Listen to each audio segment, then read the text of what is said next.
Welcome. I'm Jesse Burst. I'm the founder and chief analyst of Smart Grid News, the Internet's oldest and largest smart grid site, and I'll be your moderator today.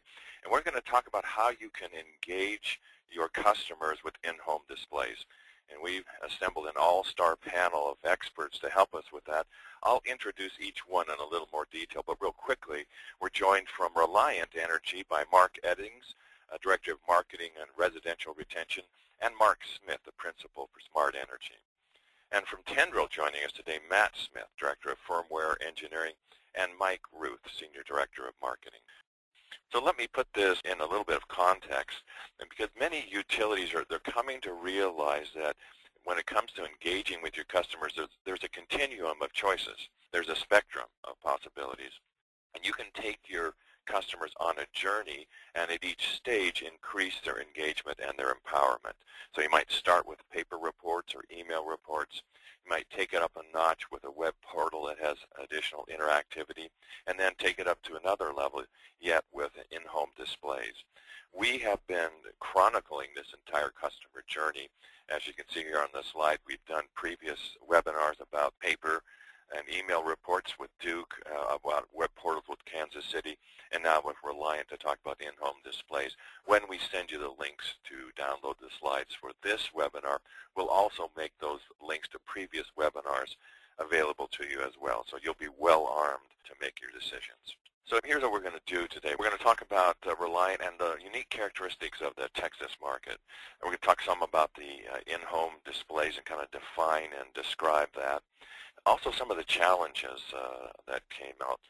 As you'll see, Reliant went to exceptional effort to make things easy for their customers, and it paid off, and they'll tell you a little bit more about that. We're going to finish up by talking about how you achieve customer satisfaction, not what you guess they want or think they should want, but what they really appreciate based on this real-world work at Reliant. And then finally, the importance of giving customers a choice and how you build that choice in. So we're going to do things a little differently than our typical webinar today. We're going to have a lot of back and forth between our panelists. So I'm going to introduce all four of them right now, and then we'll get into the meat of the presentation.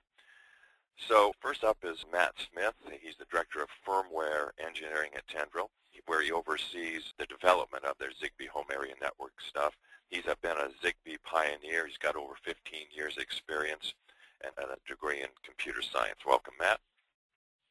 Also joining us, Mike Ruth from Tendril. He's the Senior Director of Marketing. He's got a lot of consumer marketing experience, as well as spending time at semiconductor equipment manufacturers and an embedded software company.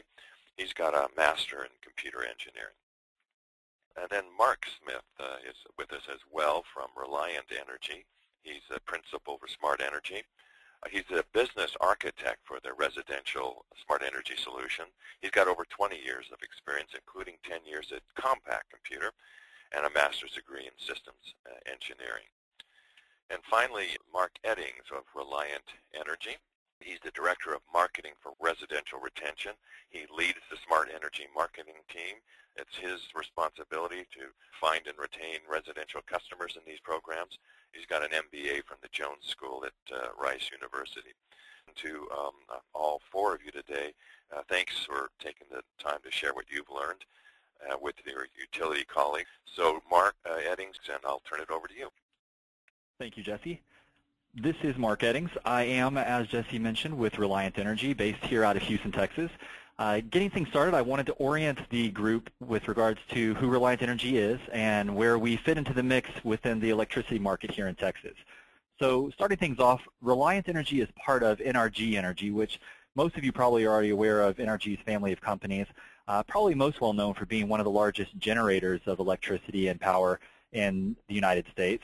A few years ago, in addition to the wholesale power generation business, NRG got into the retail electricity business, and that's when myself and my colleagues at Reliant Energy came into the family. Reliant is one of the largest electricity providers in the state of Texas, which I'm sure most on the call are aware that in the state of Texas we have a deregulated energy industry, which creates quite a bit of competition between ourselves and our 50-plus competitors here in the state. As of today, with Reliant and some of our sister brands within NRG, we have approximately 2 million customers currently receiving their electricity service from us at any given time. NRG is able to produce 25,000 megawatts of power at any generating time. In addition to that 25,000 megawatts represents approximately 20 million homes that we can generate power for at any given time. We are on the cusp of adding a large production capacity to the family with the proposed merger with GenOn, which previously was largely represented by folks with Reliant Energy, also based out of Houston, Texas. And once that merger completes, we'll go from 25,000 megawatts up to 47,000 megawatts. So there's a little snapshot into energy. I want to dig real quickly into what deregulation looks like here in Texas so that we can better orient as to where Reliant falls into the mix.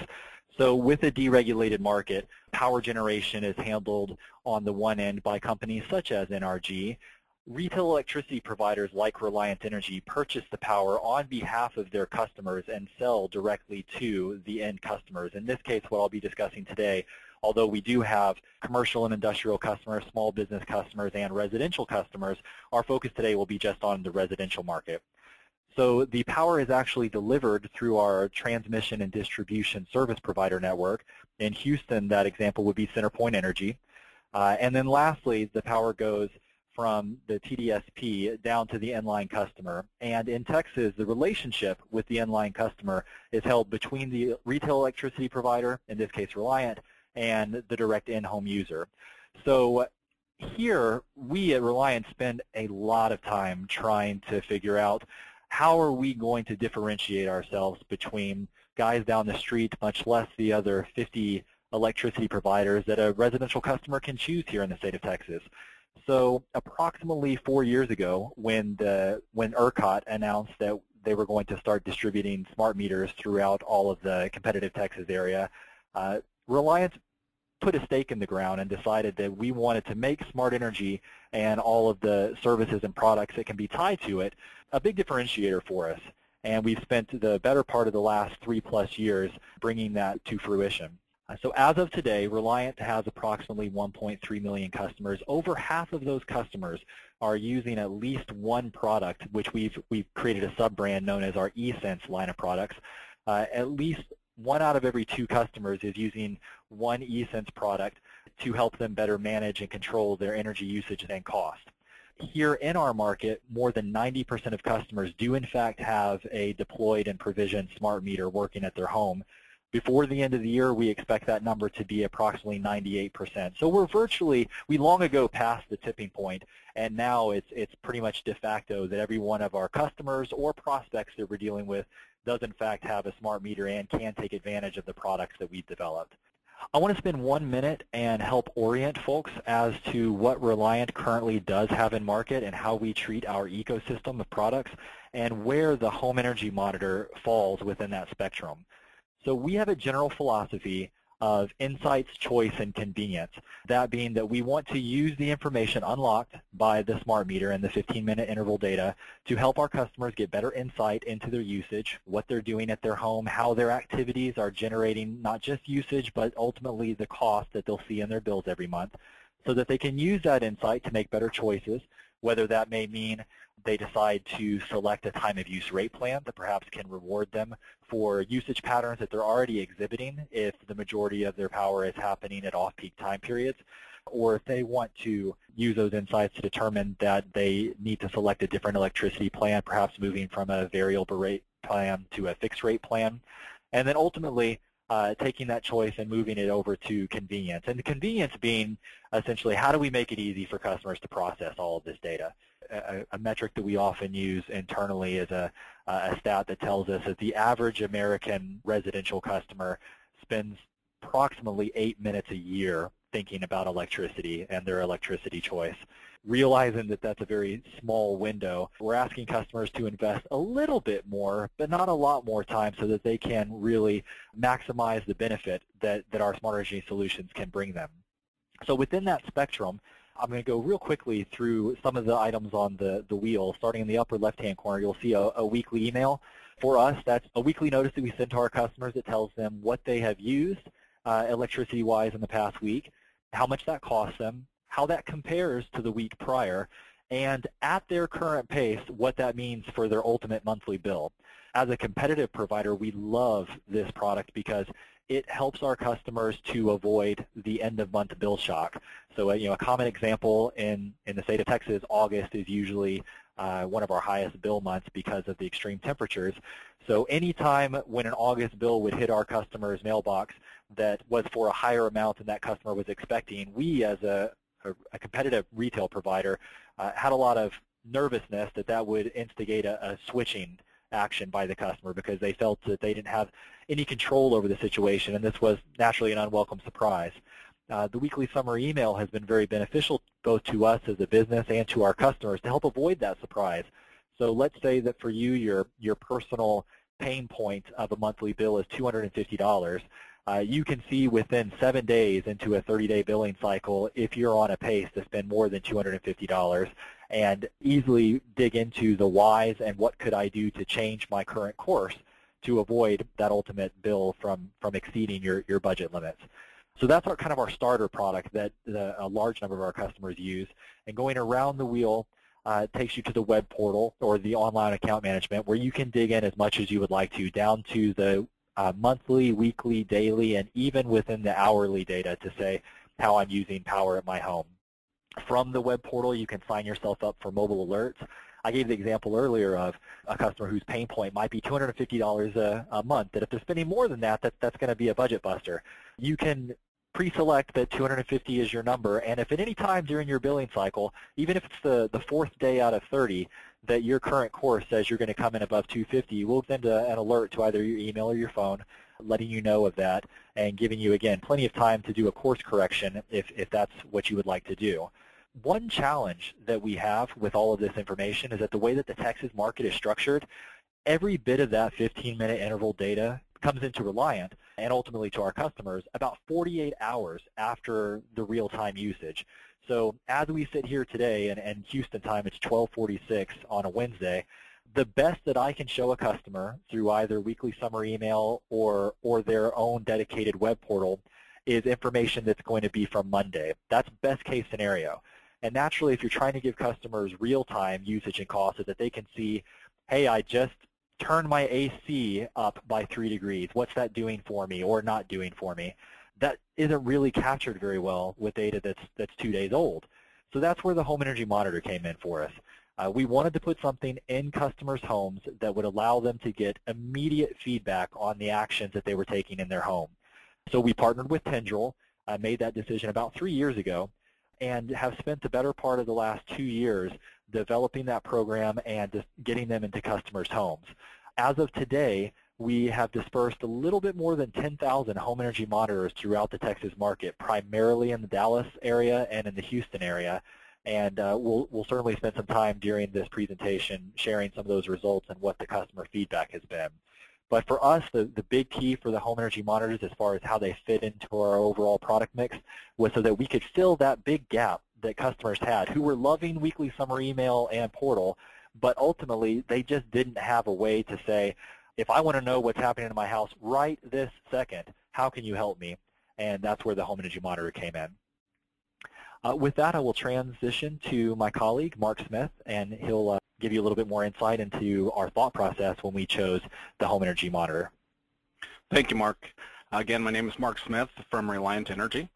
And as the focus of this discussion, we want to talk a little bit more about IHDs, or the Reliant Home Energy Monitor, as we named it. This product was launched basically back in May of 2011. As Mark said, we've distributed over 10,000 of these to date. Just a brief overview of basically what it is. It's a free product that we offer to current customers. It has also been offered as an incentive to new customers as well. It is reduced to those customers that basically are single-family homes, and of course they need a smart meter in order to participate in this program. One interesting fact is the reason why it's called the home energy monitor versus an in-home display. We did some early research where customers really perceived the idea of in-home display as truly their TV. So we tested some other naming concepts, and home energy monitor resonated best with our customers. And like I said, 10,000 of these deployed. They are Zigbee 1.x IHD. This is the Tendril Insight product, again, that we renamed. And we believe this is one of the largest hand deployments in the country, and we believe is the largest IHD deployment in the U.S. The HEM, as I'll talk about it, is a real-time proportion of Reliance Insights.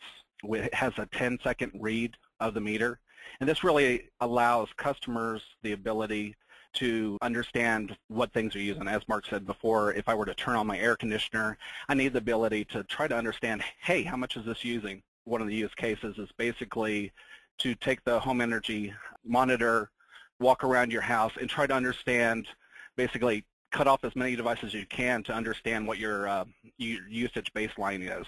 And one thing we've seen is a lot of families having kids that they enlist their kids to run around the house and turn off devices on their way out to try to get that baseline usage as low as possible. And it also provides customers choice of how they want to get their energy information. So they have a choice of either the weekly summary email, the home energy monitor, their portal, mobile devices. There's plenty of ways to get information, and this allows them, to put it in the right context. And with that, there's different ways to use the energy monitor. There's alerts and notifications. One of the nice features of this device that a lot of our customers use, it has a way to tie in backlight color into the alerting feature. So if you're using, say I were to set $1 an hour consumption as a alert threshold, the display will turn red at that point. So it'll be normally green, will progress through a yellow color, and then turn red if you're using a lot of consumption that would have it visually appealing. It makes it for an easy check in the morning as you walk by it and you look and say, oh, everything's green, I'm doing great. Like I said, it gets you that baseline usage. Here I'll let Mark Eddings talk a little bit about some of our customer feedback on this device. Thank you, Mark Smith. Mark mentioned earlier that we've distributed over 10,000 of these devices, and over the last 18 months or so, we have used numerous techniques in order to get these into customers' homes. In some cases, we decided that the best way to get it out was to bundle it with an electricity plan. So if a brand new customer called our call center and signed in an area where the home energy monitor was available, and they had a single-family home, we would include it with their new customer information as a welcome gift, if you will. While we saw some success with that deployment technique, we found that a lot of customers, because they hadn't necessarily pre-selected themselves into the plan, we didn't get the same connect rates that we had been seeking. So we, for the most part, have discontinued bundling them with plans and instead have moved to a model where we promote it through appropriate channels, such as on their online account management site with in-bill communications, as standalone email promotions, and we encourage our customers to log into a specific site and make a request to have the home energy monitor sent to them. And of course, once you have a customer who has taken that initiative, you have a much, much, much better hit rate as far as them receiving it and properly installing it and then using it thereafter and getting the benefit that we want them to get and that we as a company want to receive as a result of them having it. So I want to spend a couple minutes here quickly and give you some information about what our customers who do have these in their home have been telling us. And generally, just as a baseline, the response has been really, really positive. And the funny thing is, we've got some examples where customers have spent many, many hours and in some cases thousands of dollars doing home energy improvements, new insulation, all kinds of new appliances in their home in order to make their home as energy efficient as possible. And when you ask them what they want to talk about most, often it comes back to this little simple display that sits on their kitchen counter or somewhere in their house. And I think the reason for that is because while people are familiar with new insulation and maybe upgraded appliances and different things in their home, no one really is familiar with something that will tell them how much energy they're using, much less how much it costs, real time, and having that information at their fingertips. It's not something that people are familiar with. So once a customer gets them in their home, we found that generally it's become a bit of a conversation piece for them, and they really do get the whole family involved in using it. Earlier, Mark Smith mentioned that Some families like to make it a bit of a game with their kids. So what we found, a recommendation that we've given to folks is, let's figure out what your base load is. In other words, if you're using as little electricity as possible in your house, as little discretionary electricity in your house as possible, let's find out how much that is generating. So think of this as, if you are leaving for a weekend and you don't want to be wasting electricity, what should that home energy monitor be telling you when your AC is turned off and all of your discretionary appliances and such are turned off? And once a family has done that, often we've seen that they won't leave their house until they can see that they have reached that threshold on the home energy monitor. Otherwise, they know that something has been left on that shouldn't have been, and they're wasting money. So customers like it very much so for that real-time feedback and the sense of control that it gives them that many customers say that they never had before, especially from a real-time perspective. There still is a large leap between I'm getting information, say on a Monday, from an email that tells me how I did last week for my week's usage versus, I just turned on the microwave and literally I can see that my cost has gone from 37 cents per hour up to 97 cents per hour as long as that device is running. That level of clarity has made a big difference. And then one other thing I wanted to mention is the home energy monitor itself, from an installation and usage perspective, they reported that it was very easy to use. So, not everyone who has requested it is a techie, but they are interested in the information. So the fact that all they had to do was take it out of the box, plug it in, and because we sent it to them pre-provisioned for their specific home's smart meter, once it joins and automatically starts giving the information back to the customer, they found that they've gotten over any concerns that they were going to have to learn how to program it or decipher the information. It's really relatively straightforward and easy to use. And we've seen customers successfully use them to reduce their usage and generally to have a better perception of Reliant Energy, which naturally, again, in a competitive market is where one of our biggest motivators comes from as far as our investment in smart energy, both to help our customers and to give them a reason to select us over our competition. I'll transition to Mr. Smith to take us down the last part of our section. So, Mark? Thanks, Mark. A lot of this we've already hit, and I just want to talk to again is, reiterate the fact that data without IHD in the home is at best 23 hours delayed by the time it gets to the customer and could be as old as 48 hours. We like to say that we're great at presenting yesterday's data tomorrow. It's one way to put it. Also is where this fits in our whole suite of products. Remember the wheel that Mark reviewed earlier, that eSense is truly our real-time energy component, where our weekly summer email is really a week-to-week view, and you can think of the online account management portal as anywhere in between and a real deep dive into your data that provides a lot more analytics. The customer market research that drove us to the features that we decided to select, we went out with quantitative product research back in 2008. And the features that were considered must-haves was, number one is, give me a feature that shows me how much money I'm saving. Customers understand dollars and not necessarily kilowatts and kilowatt hours. They're interested in saving electricity. It's a secondary to savings, but they understand that saving electricity leads to saving money and helping the environment. Those of moderate and low appeal, environmental features they considered somewhat important, but out of context were not as valuable as saving money and saving electricity. Those of low appeal were things like bells and whistles, such as weather, time, traffic, news, those type of things that you get on a more connected device, as well as MP3 players. They're better devices in the home to play your music on, as well as display photos. The photo frames they saw as really as a gift item. Put in context at the time of this research, in 2007, photo frames were the most popular gift available.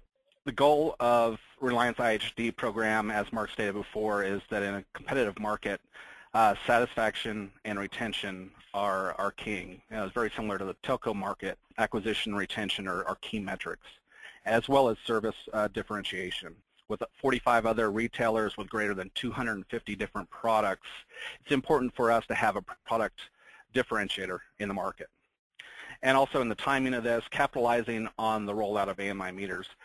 we're in the process of rolling out 6 million meters across the competitive areas of Texas, and it was important for Reliant to really step up and get a product out there showing that we were a market leader in this area.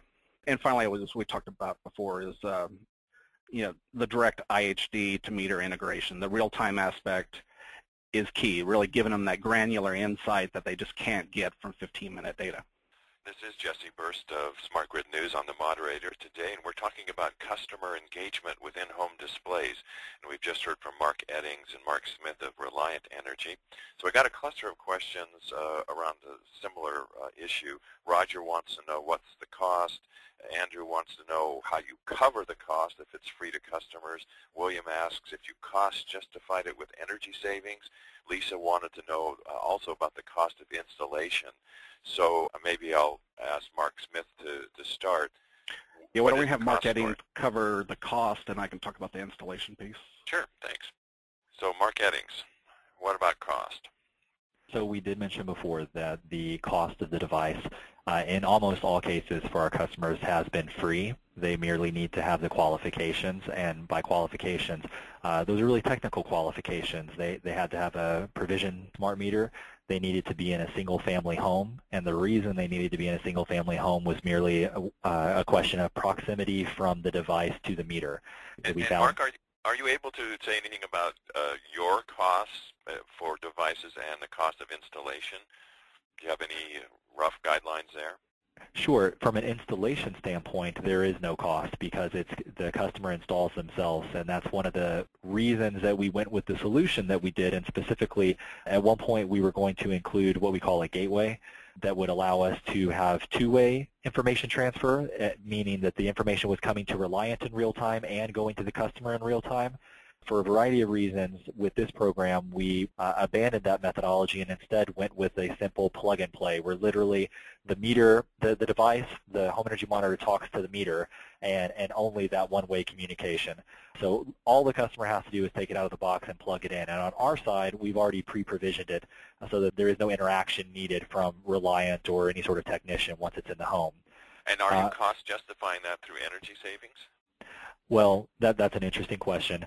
From a cost perspective, this is a technology that we've been investing in for a little bit over 3 years. So in some ways, we were in on the market early when, and I'll defer some of this to our friends over at Tendril, when the technology was new, and as one would expect with new technology, the costs were higher then. Today, to purchase new devices, the cost would certainly be more beneficial. We treated this as more of a table stakes effort for us. We weren't necessarily trying to recoup every dollar that we spent on each device with each individual customer interaction. Our plan instead is to recoup the investment based upon increased customer acquisitions and better customer retention. So for us, it always comes back to those two issues. Will they come to us because we have the solution, and will they stay longer because they've got it with us? Fair enough. Well, Roger pushes back a little bit and asks why focus on real-time in-home displays when research shows more interest in next-day green button kind of data, and only a fraction of people, according to research he's seen at least, have an interest in in-home displays. That's a good question. Yeah, as we stated before, we felt that customers had the need to really understand what their disaggregated usage is. Basically, what is my HVAC costing me by, what is it using? So they're able to, turn up their thermostat and see what it costs for that to run, as well as all the other appliances that they're able to turn off and on. We feel like that's an important part of a broader suite of tools, and we did provide the next day consumption as well. Listen, lots more good questions, but I want to get to the second part of the presentation. And Matt Smith from Tendril is going to join us next. Yeah, it's actually Mark Smith. I'll take the first point, and we'll transition to Matt. Part of what a lot of those good questions came up is really what we're trying to hit here, is the customers want to see that real-time savings, like we said in the research. And a key component of what we have on that display is the cost today versus yesterday. They truly understand the dollars spent, and it's an easy way to track what is it that I'm spending, plus the ability to look at a monthly view of those costs as well to see how they're trending. And also the fact that customers can act on immediate use and see savings there. We don't have a lot of quantitative data on savings from these devices at this point. We're working on that, and we'll have surveys as we go forward to get a little bit more information on the qualitative aspect as well as the quantitative. But our expectations going in were customers could expect to see savings anywhere from 2 to 15% depending on how they acted upon this information. And one survey I did see from our friends down here in Houston at CenterPoint Energy that had an IHD pilot saw approximately 70% of customers actually changed their behavior based upon the feedback from these displays. Matt? So the product gives us the 10-second demand. So you can see in the first picture in the upper left, that gives you your current demand. And what that means, if you turn on your electric stove or your microwave, you'll see a jump in that near immediately, so within 10 seconds. There's also the meter is read, the consumption value, your meter reading is read every 15 minutes. That's the data that's used in the top picture on the right side to show you your cost for today versus your cost yesterday. There's also the screen at the bottom that shows you your daily use for the entire month. So you can see which days are higher, which days are lower, and try to make some sense of that. So with that, I will turn it back to Mark Smith. Thanks, Matt. Just a little bit of history of the program. It wasn't always as simple as a device that was ordered by the customer, shipped to them, and a plug-and-play experience. As Mark Eddings mentioned before, we did start off with a concept that included a gateway along with the IHD that had two-way communications where we would send down to it price information, daily billing simulations, basically a true-up to what the cost estimation was to date, as well as billing period information. As you can see with this device, it's based upon the calendar month and not bill period because it is considered more of a fire and forget device, one that doesn't stay connected with the utility to get that billing period information. It's important for us to scale back and really simplify it so we can gain key insights before we'd go out and really augment the system and add more components to it. So with that, I'll hand it over to Matt, who can talk about some of the key changes we made. So Tendril worked with Reliant early on the requirements for the in-home display. And then near the end of 2010, we started with what we considered a generally available release, and we customized it based upon Reliant and the Texas market in particular. So very importantly, we added the ability for the customer to enter their price of electricity. So rather than gather that price of electricity from the meter, the customer puts it in themselves because most of the meters do not contain the price. So if you see in the upper picture there, that's an example of a customer entering their price. So it's very simple. There's a little guide that comes with it that explains how to do that. As Mark pointed out, we've also changed this from a device that was intended to be connected via a gateway to the internet and to a cloud server to give them very close to accurate billing information, and change that to a device that gives very accurate estimates of your monthly use. So that's an important change when the device is not going to be connected to the internet. Also, one of the more important pieces, we increased our field diagnostic capability. At one point, we came up with what I think is a very good idea, and put the information that's needed on a single page. So in the rare event that something has gone wrong, we can't figure it out with our normal customer service steps, the customer can simply take a picture with their mobile phone and email it to the customer service rep, and then we can handle a case that we haven't seen before.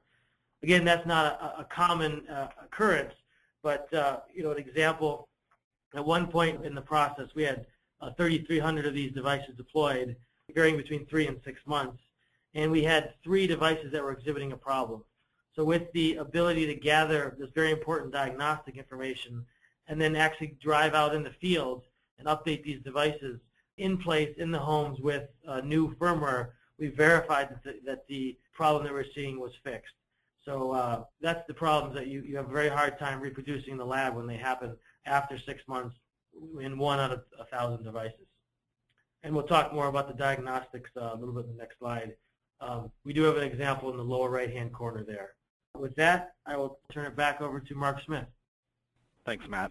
Customer engagement, as we mentioned before, the ease of install, the ease of order is very important at getting these devices to customers. That was a key focus in the way we designed this program and designed all the processes around it. Just to give you the use case of how a customer orders it, it's predominantly ordered online through the customer's online account management portal, where information is taken about the customer's account. And from that point on, the customer does nothing else.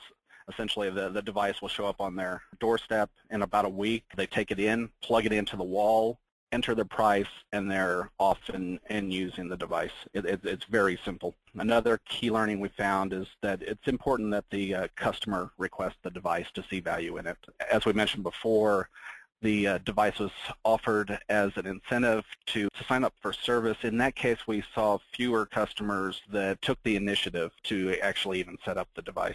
It was not a high percentage of difference between the two, but we did see a difference. So yeah, definitely, there is value in a customer learning about the device and requesting it on their own. The ease of delivery, we set up the process around, actually drove a lot of the processes around the SEP 2.0 MRD provisioning scenarios. In that, there's a P2 scenario, which is direct delivery, self-install, and this goes back to the plug-and-play methodology. It's important to have a supply chain vendor that is tightly integrated with your back office, and also having tight integration with your head-end system. In our case, in Texas, it's Smart Meter Texas, so it's one step removed from all the technical aspects of a data collection engine or head end of a AMI network. But everything is automated. There aren't people that touch data through the process, so there's no fat fingering of data. And especially, we didn't want the customer to have to call us once they got the device. The ability for the customer to read off over the phone the install code and network ID of the device, have that successfully done the first time, was a great concern. So everything is automated where it's a plug-and-play process. Matt? So getting to the diagnostics a little more and the training of the customer support reps, there is nothing like field deployments via solid pilots, good pilot that's get out to a lot of people and people actually using it to really harden the product and create the solid customer support scripts that are needed. So we took this to the pilot, and that we put in some additional diagnostics. We made sure we could get those very easily, and what came out of that was Reliance Customer Support Center handled Tier 1 and Tier 2 support and did a fantastic job. And so what happened was Tendril was involved. It was very simply a problem with the product or a problem with the configuration along the way and with one of the many parties involved. And so the solid pilot is a very important piece of making the deployment work well. One other point on that, early on we agreed, Tendril and Reliance together, that we would get to root cause of problems and not just try and get a device up and working quickly. But in the pilot phase, especially in the early deployment, we made sure to figure out what was going on and get it fixed. Because if you brush over a problem, it only gets worse as you expand the deployment. The ease of use for the customers to set this up is very important. The customer, as we've said before, plugs it in and it works. There's a lot of work that went into that. There's a Smart Meter Texas portal involved to do the provisioning of the devices. There are the TDSP companies, the poles and wires companies. There are 2 meter networks involved here, so the Itron meters and Landis & Gear meters, and then there's the consumer. So to get all that to work well together and to get the right device shipped to the right customer after provisioning it is harder than I think we would all guess. And so, again, Reliant did a fantastic job of this, and we really didn't have any problems at the deployment phase of wrong devices and devices not being provisioned and all that.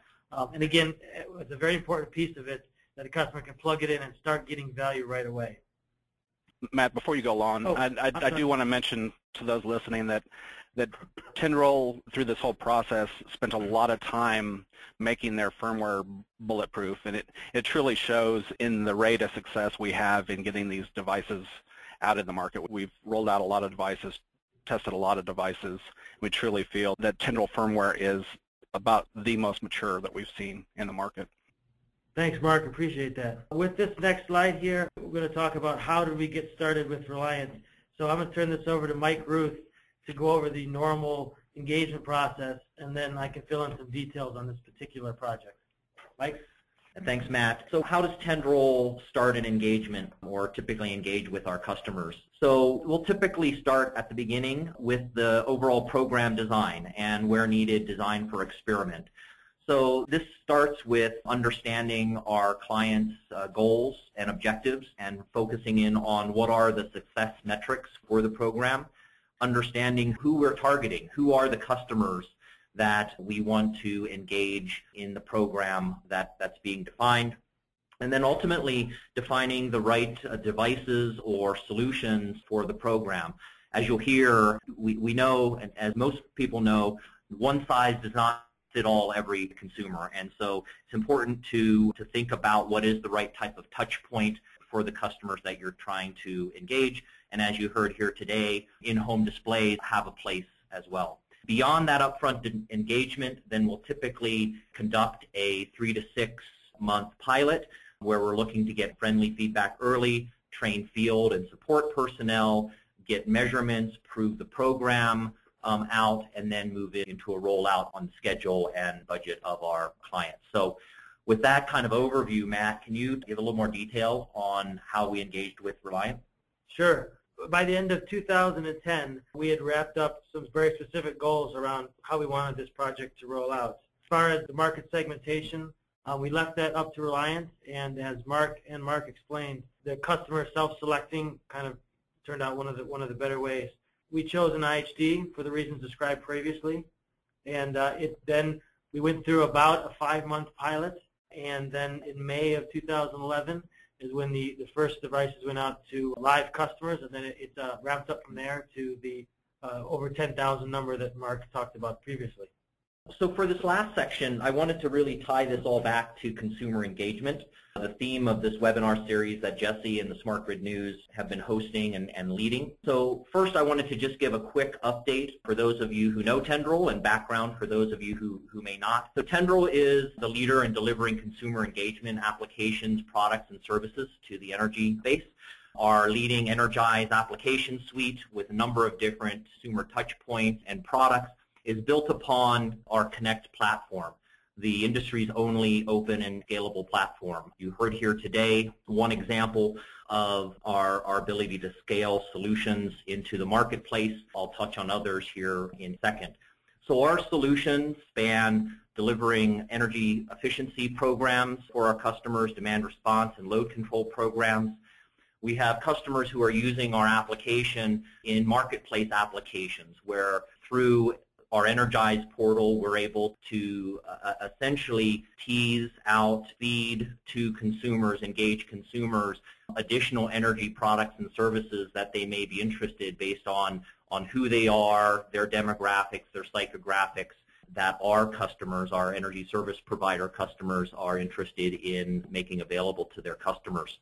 So we have over 40 energy service provider and ecosystem customers worldwide today.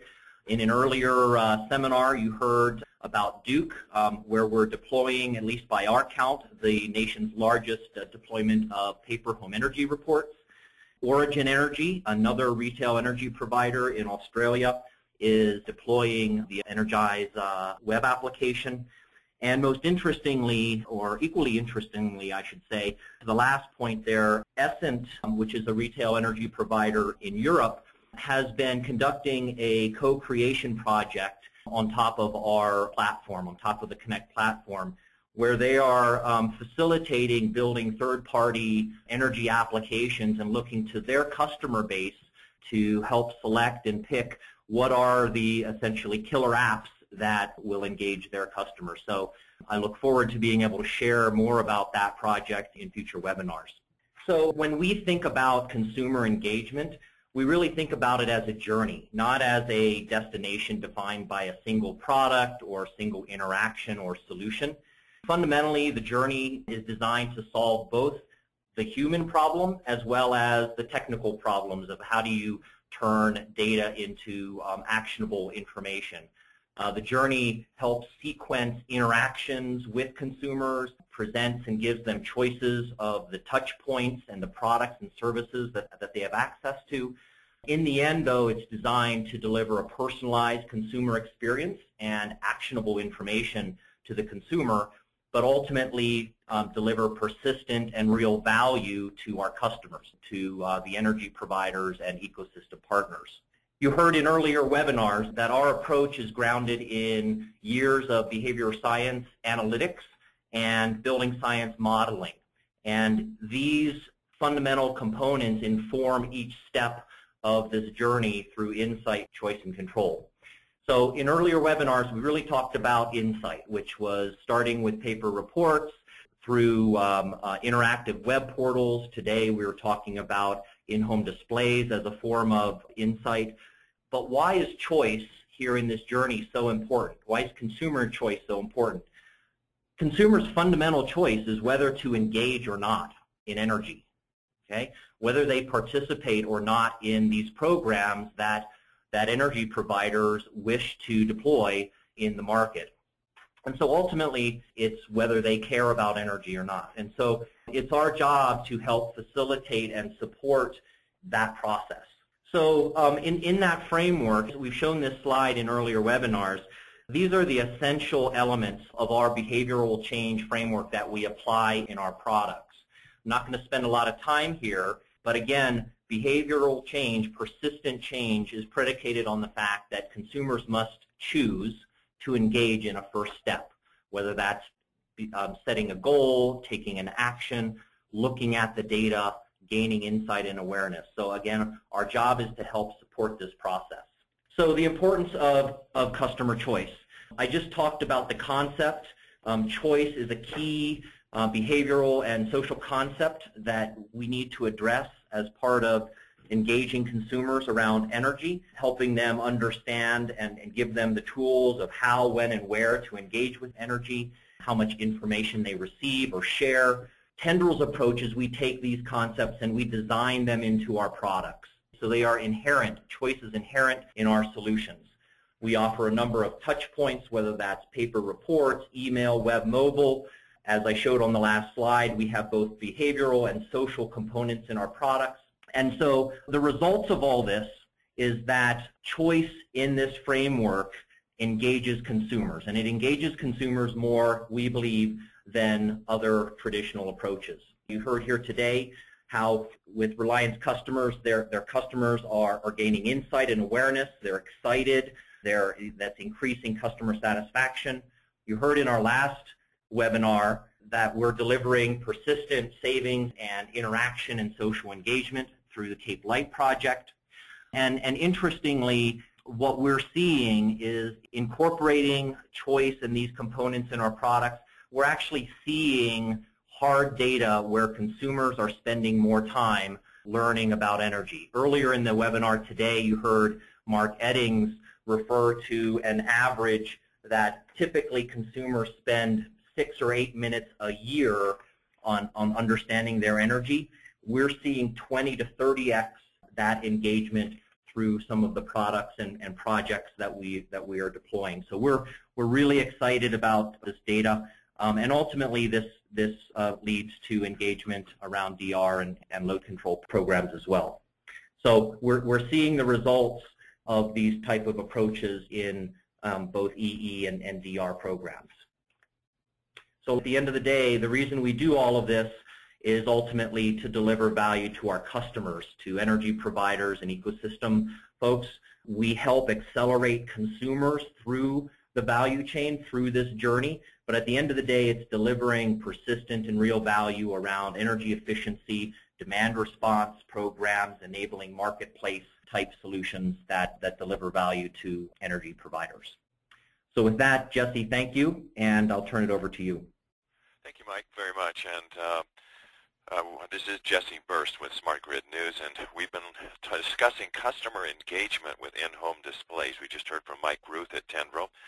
Now, I got quite a few questions from Andrew, but from probably 10 or 15 others that were basically about in-home displays versus smartphone apps. And I don't know, maybe Mike Ruth, you could start, and others can jump in as well, but I have a sense myself that it's not an or, it's an and. But what's your perspective at Tendril? Yeah, no, absolutely. Obviously, an in-home display has the place, typically in the home, in your living space, whether that's in the kitchen or living room. But the ability to access this type of information and ultimately control of smart thermostats and load control switches from anywhere, whether that's in your home or remote, is one of the benefits of a mobile application. And so, as I talk to, we see mobile apps as just another touch point that some users may prefer over others. Great. So we heard from Christina and from probably a half a dozen others at least. Real curious to know about this increased support calls. How reliable are they? How big is the challenge of supporting these devices? Can anyone speak to that? I can do that, Jesse. This is Mark Smith. We had prepared for quite a bit of increase in customer calls and support calls for possible defects in devices or problems with devices. We were pleasantly surprised in the low number of calls that we did receive. If I were to put an order of quantity of calls, I would say that the largest number of calls do pertain to provisioning the device, getting the device to join the meter. Part of that is, think of your utilities join window. Yeah, how long is that left open? With supply chain, it takes a while for a device to get to a customer's home. Sometimes customers, they're going to install these at their own convenience. And if you have a short provisioning window, that can greatly affect the number of calls that you have. So we see it's an important trade-off between perceived security of that join window and convenience to the customer. I think that's something that needs to be talked about a lot more in industry conversations as to what is that right joining window. I think that's the number one thing. And then the quality of the hardware, we were very pleasantly surprised. Like we said, we had less than 2% returns on these products, and to be truthful, most of those were issues that we couldn't duplicate. So again, very good product. Thank you. So maybe this next one is for Matt Smith and anyone else who wants to jump in, but we had a cluster of questions around kind of technical ones, since I'll combine three of them, and maybe you can just quickly let us know. Madhusudan had a question about the distance, from the device to the meter, where you could reliably connect. Jennifer wanted to know if and how you would do firmware updates, and other people also ask if you plan to update to SEP 2.0 at some point. And Philip wanted to know how security is handled. Matt Smith of Tendril, could you help with any of those? As Mark Eddings and Mark Smith mentioned before, they were filtering people for single-family houses. And single-family houses, whether the meter's on the left side and you put the device on the left side, or the meter's on the right side and you put it on the left side, we haven't had any real issues that I know about on a single-family home. So the distance is not an issue there. There are times when it's an apartment and the meter closet's in the basement and the apartment's on the fourth, fifth floor. An alternate solution is needed there. Okay. So the distance has been more than adequate for single-family homes. How about firmware and SEP 2.0? For firmware updates with in-home display or a home energy monitor that is not connected to the internet, there are no firmware updates that are done there. If a gateway is added to the home, we can do firmware updates through that, and those are done automatically without the user having to take any action. In very rare cases, when we were debugging some of these field issues I mentioned, we drove to outside the customer's home, had a gateway there that we were able to provision to the smart meter, and then we could update the device's firmware sitting outside their house in the car. And that's obviously only if you were allowed to be provisioned onto that network. It's not like someone could drive by and just do that. About protecting the security of the data that's coming from the meter to the customer's in-home display. Sure. So the security is all done through Smart Energy Profile 1.x. And so all the data there is encrypted with, it's called certificate-based key exchange, which uses ECC as an algorithm. And we can get into all the gory details, but rather than that, it's been run through a number of programs to determine that the security is adequate enough, and it's determined that it is. And so these devices use standard Smart Energy Profile 1.x security. The devices have to be provisioned ahead of time to the meter. You can't just pull one out of the box and connect to your neighbor's meter. It can only work with your meter. And so when Mark Smith talked about provisioning as being one of the bigger problems, with that very important focus on security, what ends up happening is then the area of making sure we can connect and get the data is an area that becomes a slight bit of a problem. You also mentioned Smart Energy 2 profile. The Smart Energy 2 profile, whether the devices support that or not, will be driven by customers. Right now, you saw the numbers with the number of smart meters that are deployed. Those smart meters in Reliance area and in the broader sense in Texas, those are running Smart Energy 1 currently. If those meters are going to be updated and changed to Smart Energy 2, then we'll spend the time to update the devices. But currently in the Texas market, everyone's very focused on Smart Energy 1.x, and so these devices are Smart Energy 1.x only for the time being. Thank you. Well, it just remains to say thank you. Here's the contact information if anyone wants to get in touch. But I just want to say thank you to Mark Eddings and Mark Smith of Reliant, and also to Matt Smith and Mike Ruth of Tendril, and to say thank you to you as well for joining us today. Please watch Smart Grid News for the announcement